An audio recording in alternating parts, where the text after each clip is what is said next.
I hope this doesn't sound like shit. Me too.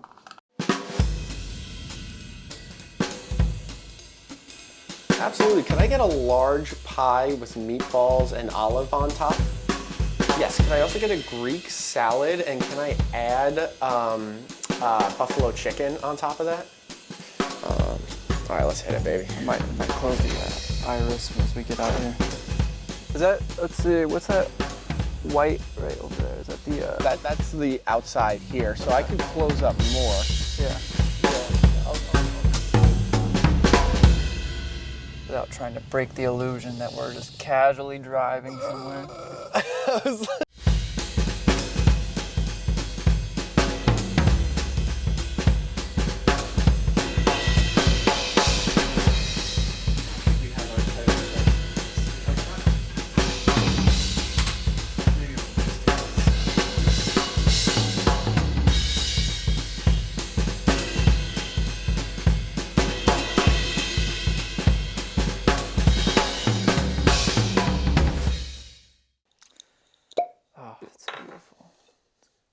It's from my experience as a waiter.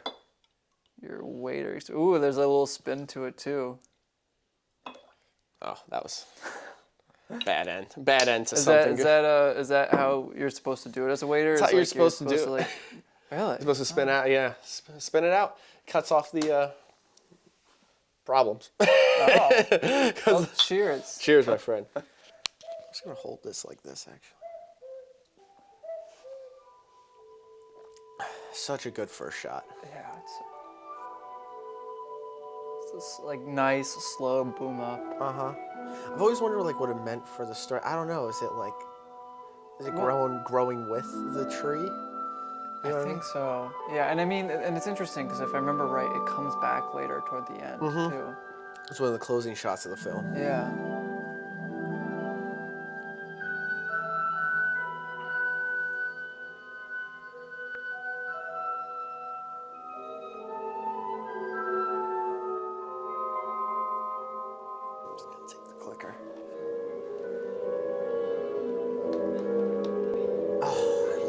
So good. How do you think they did that? I actually have no idea. I think he must have been on like a lift or something. Yeah.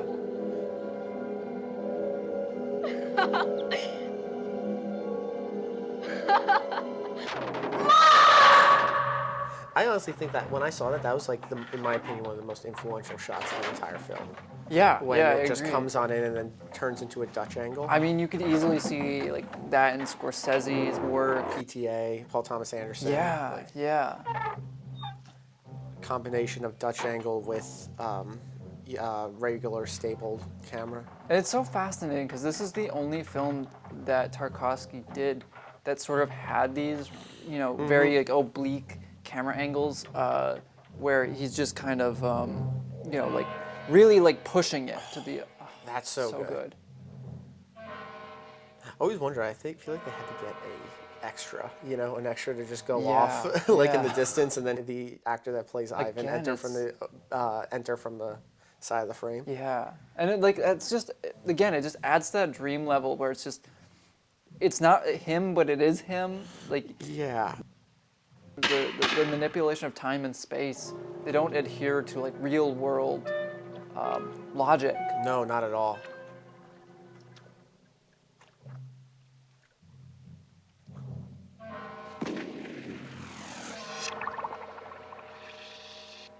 I think it's fascinating because we started with a boom up and now we're kind of booming down, and here's a tree in the foreground, kind of like that first shot. So are we booming up into this dream state? Is that how you could kind of think about it? And then this is kind of simmering down back into reality, into reality with the barbed wire as well. Exactly, yeah.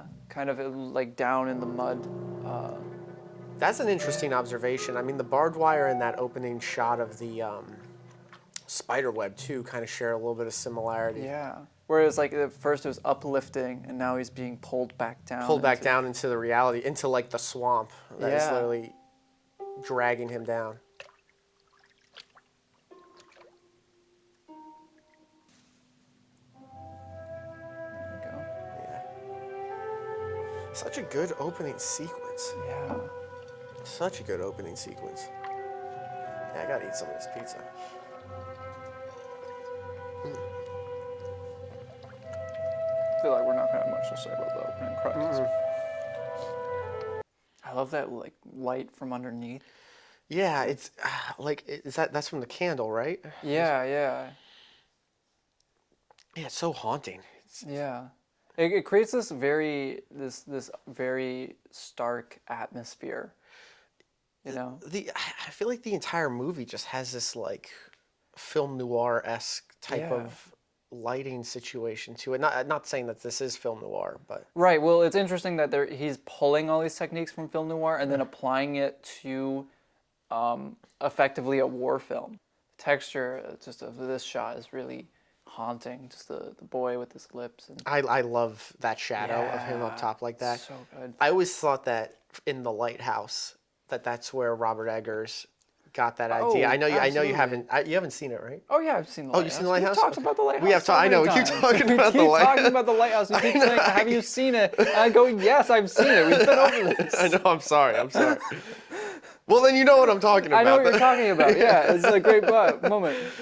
It reminds me a lot of like German expression filmmaking Yes, as well, too. yeah. I mean, that's the obvious point too, but I really love your point about The Lighthouse because that's showing how this thing has affected and influenced contemporary cinema. Oh yeah, I mean people are still. I mean, but was it Bygone? Be Gone. Be Yeah, Gone. yeah, the Chinese Be Gone. filmmaker. There's so many instances where I feel like we just point to be like, yep, Yeah. that's a Tarkovsky shot. Oh, absolutely. I mean, just the whole movie. I mean, like the Long Day's Journey into Night. It's a great movie, but A lot of borrows from Tarkovsky. We're gonna need more sake. I think so. Yeah. Do it. Sake talking. Sake talk. We're out of sake. I love his use of foreground and background. Yeah, yeah. It's probably his most striking example of it, because you have this, you have Ivan up in the foreground and then kind of deep in the background, because this looks like it was shot on a fairly wide lens. Yeah. So there's a good amount of distance between the two of them. What's also amazing is that I feel like it's not just foreground and background for the sake of putting somebody close and somebody far. There's like two separate actions happening in both of the spaces. He was writing, and then the commander was basically preparing the bath. So it's really like both planes are visually stimulating. And what's cool is both of these things are actually kind of driving the story forward. Ivan's writing this letter, and this guy in the background, he's starting this bath, and that's kind of the start of that relationship starting to grow between these two characters, is him kind of nurturing and taking care of this boy. It's hard for me to imagine how to do something like that in present day. Yeah. You know what I mean? Like, I don't know, like, what lens would you use? Would it seem awkward? I don't know. Is that something people just don't do anymore? I'm not quite sure. Would it almost feel like overly posed? Yeah. Yeah. And I think that's such a hard question to answer, because like on one end of the spectrum, you do have the overly posed, like Wes Anderson. And then on the other hand, you have someone like Tarantino, who is kind of doing the same thing, but more organically. Is that the trick then? Is it just to make it more organic looking? Maybe. Yeah. Because, I mean, this stuff is as amazing as it looks. I wouldn't say it looks necessarily very organic. Would you agree? Or? Yeah, I would agree with that. Yeah. Here.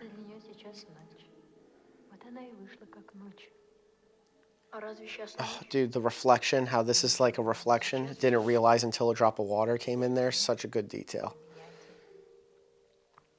Again, just emphasizing dream, not reality. Something that's kind of out of touch, kind of like, as much as it's a dream, it's also a memory for him. It's kind of untenable. Oh yeah, literally untenable. Like he was literally reaching into it and he couldn't grab it. That's actually really cool. It's just like this is just a lost memory, lost fantasy for him, just a lost time in his life. The water splashing on his mother. She's been shot, she's been killed, something's been happening. I mean, that entire sequence, I just feel like it just worked to create this whole sense of like, this is a time in his life that he can't get back, which is, you know, if you're thinking about war, if you're thinking about metaphors for war, if you're thinking about like the loss of innocence, like that's literally what that entire sequence just did. It showed that there was this time in his life where he was very happy, he was very, you know, in touch with his family, and now they've been killed and he's alone and he's kind of on this secret mission to sneak behind German enemy lines, which like what 11-year-old boy should have to do that, which is nuts. Знаю, наступление скоро, знаю. Я же еще полезной буду. Ну, сами же говорили, разведка самое главное. Сами же говорили, душа фронта, разведка. А теперь так, да?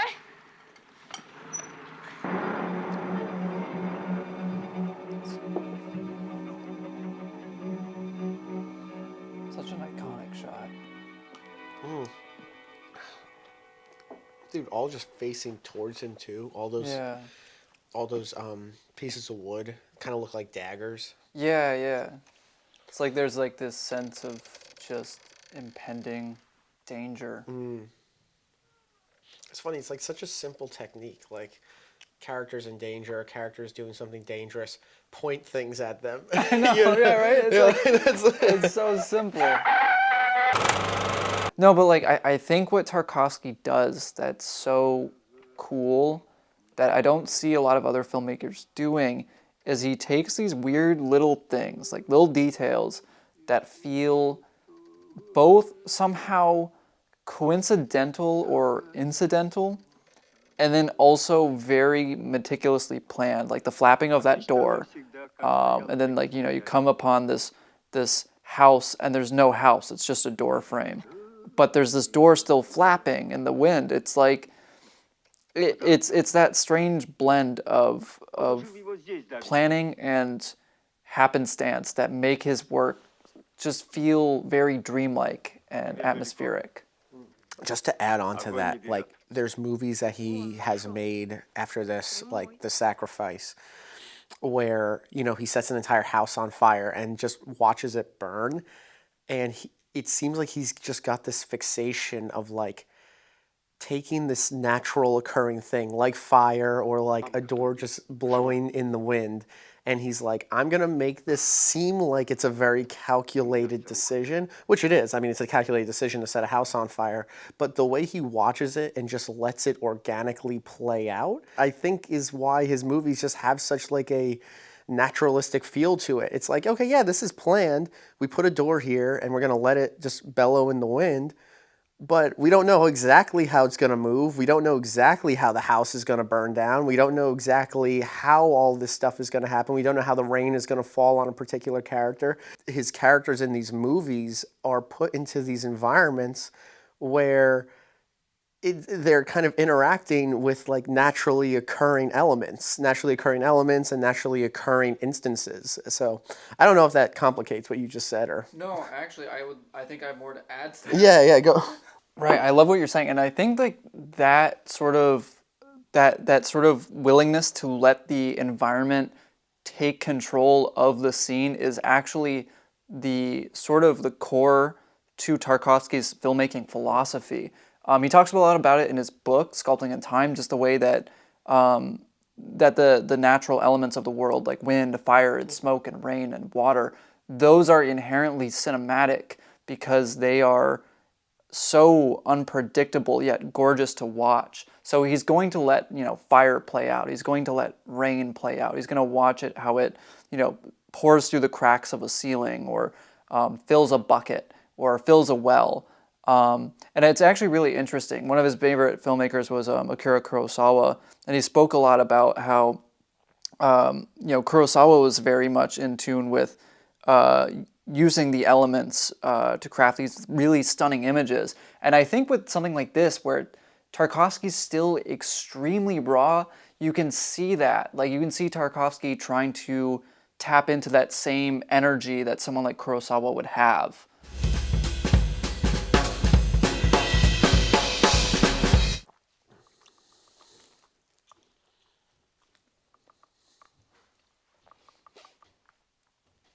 The camera like does this dance for them, you know, like they have this kind of like, I don't know if you would call this flirtatious. I probably wouldn't. I mean, I would just call it him trying to, you know, trying to smooth talk this woman. But it's like the camera is kind of adding this extra, I'll say like waltziness to it. Like he moves one way, she moves it one way. They kind of try to keep up with each other. Yeah, it's almost like the camera is making the same unwanted advances that he's making on her, which is really interesting because it's like he's moving and the camera kind of moves with him as she's sort of trying to get away.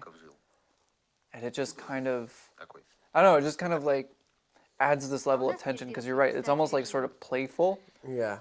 But at the same time, it's almost very malicious, if that makes sense. По лесу гуляли. А вы были ранены? Было дело.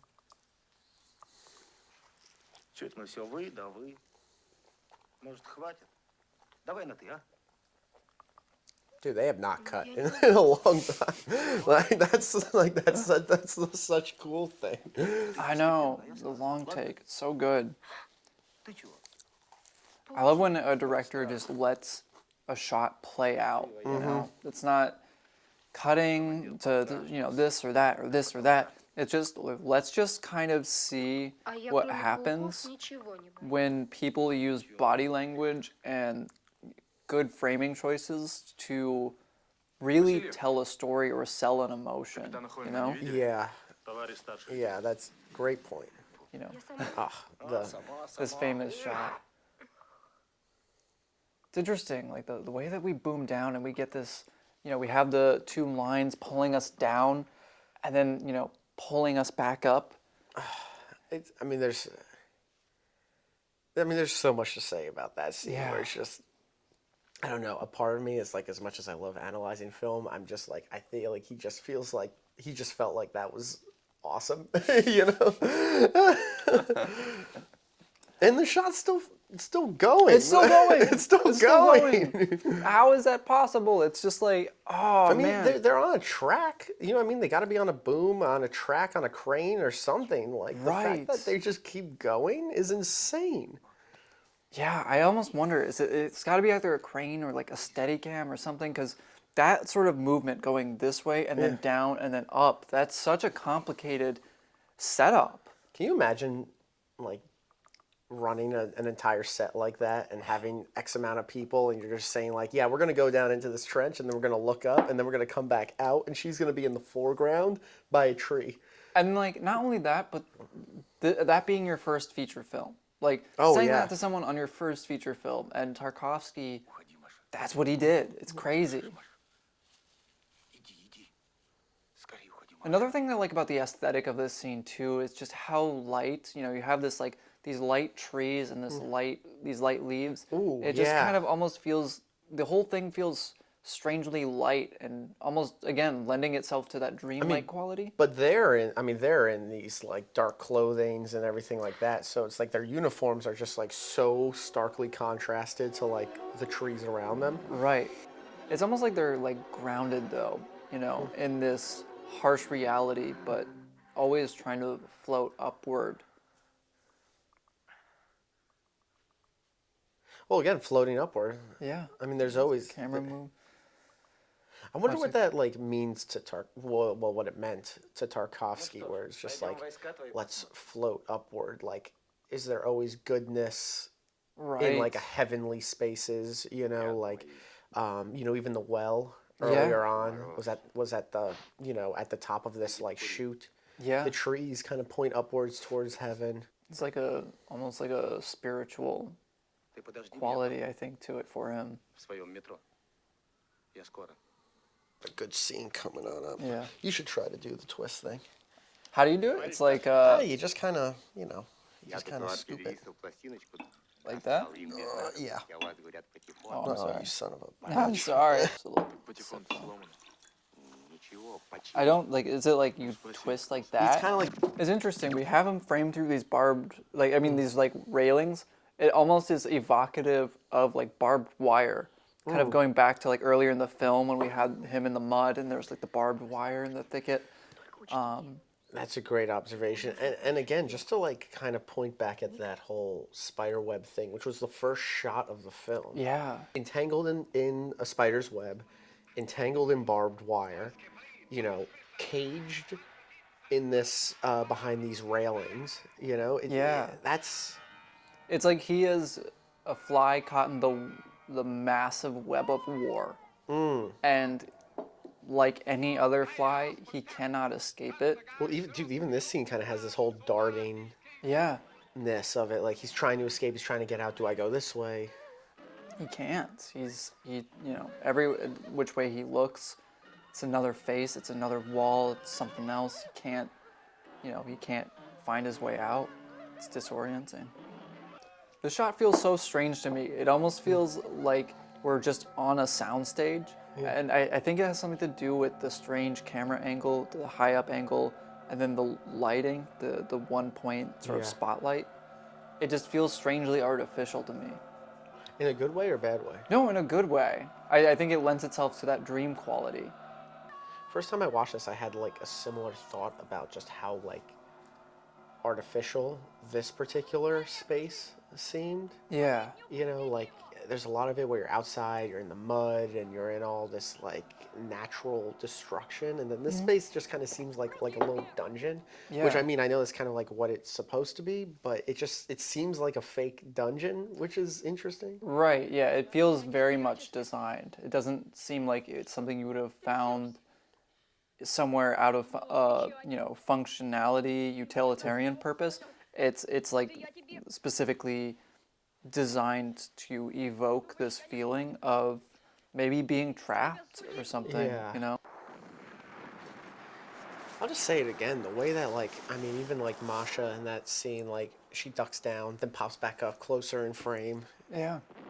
It's like these little ways of just like surprising the audience. You know. Yeah, absolutely. I feel like, again, just like there's something so different about this film, and for Tarkovsky, like that rawness, it lends itself to this almost unpredictability to it. Where like even this shot where it's like, you had this guy coming in, and then all of a sudden he's in the foreground, and we get this like really hard light, and then now we're getting this really great push in. Yeah. It's just, these are techniques that you do not see in other films by this filmmaker, and I think that this makes it such an interesting case.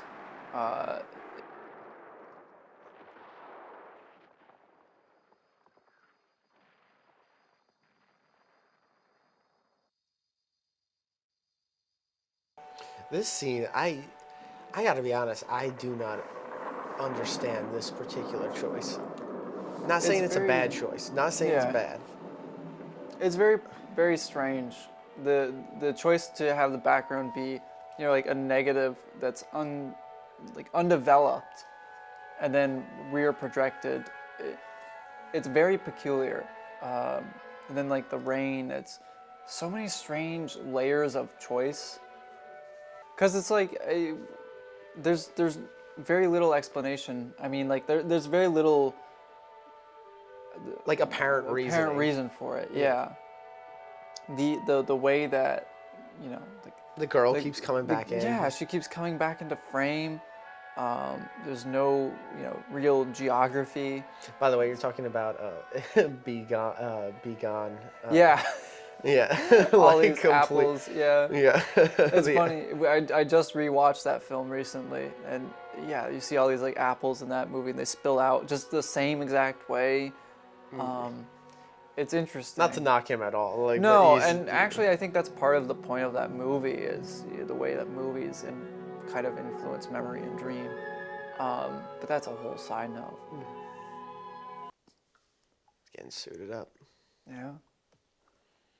I love that contrast of the flames in the background against these roughly textured, It's a really interesting thing too, because they have the flame, and then his there's a little bit of light on his hair, there's a little bit of light on his shin bone, so right. You're just kind of like, oh, this whole one source lighting, like, oh, the light is coming only from the fire. Right. It's like one source lighting, and also I believe the fire.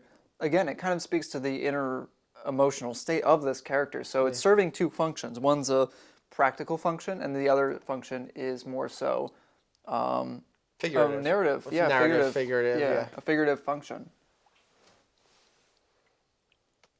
That's good decision making, honestly. I mean, it's like imagine, and we talk about this in 90-second cinema all the time. Like, imagine if instead of a fire, well, instead of a furnace there, it's just a lantern Right. or something, or Right. it's like just a flashlight that's just shining on something. Like, it's just, How would that change the scene? yeah, you I know? mean, it's just that extra step of just like, oh, well, in the background, we should probably have a fire. In the background, we should probably have a running river, you know?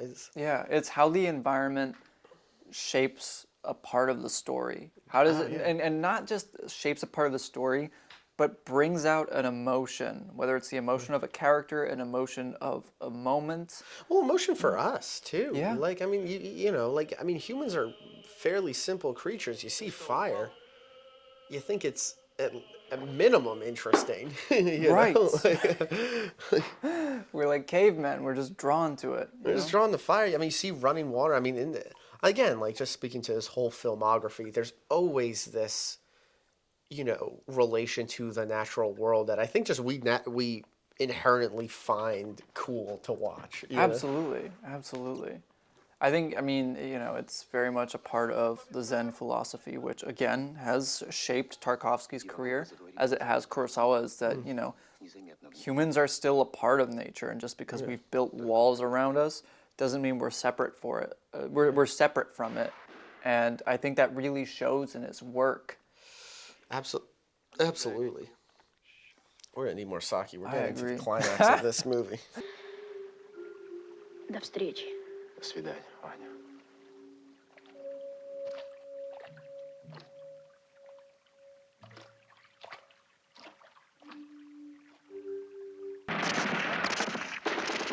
Прыгай в воду!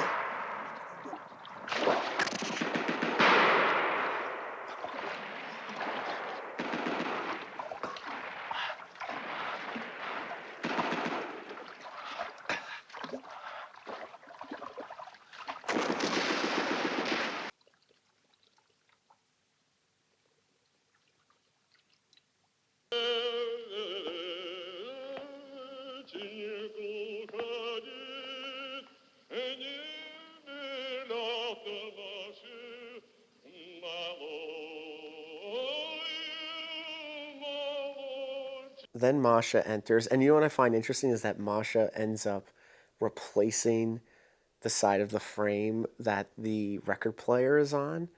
So it's kind of like the record was almost foreshadowing her entrance. And, you know, like I said, and these are just small decisions. Like, imagine if he had her standing on the other side.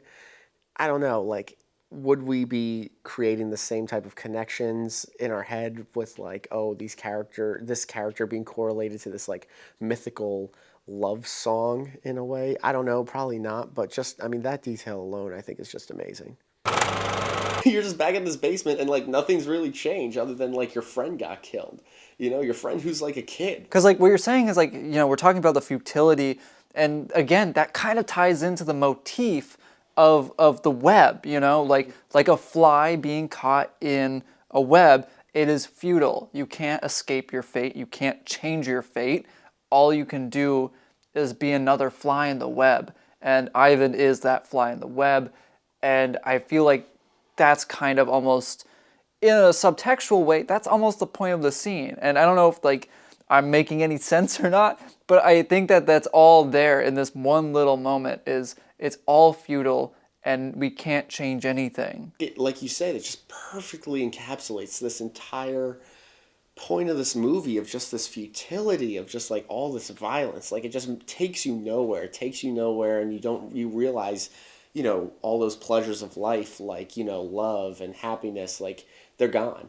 They're gone just like that. I don't even know. I gotta be honest. I have no idea how the hell he thought about how to do that. Like, that's insane. We could probably write an essay on that scene alone.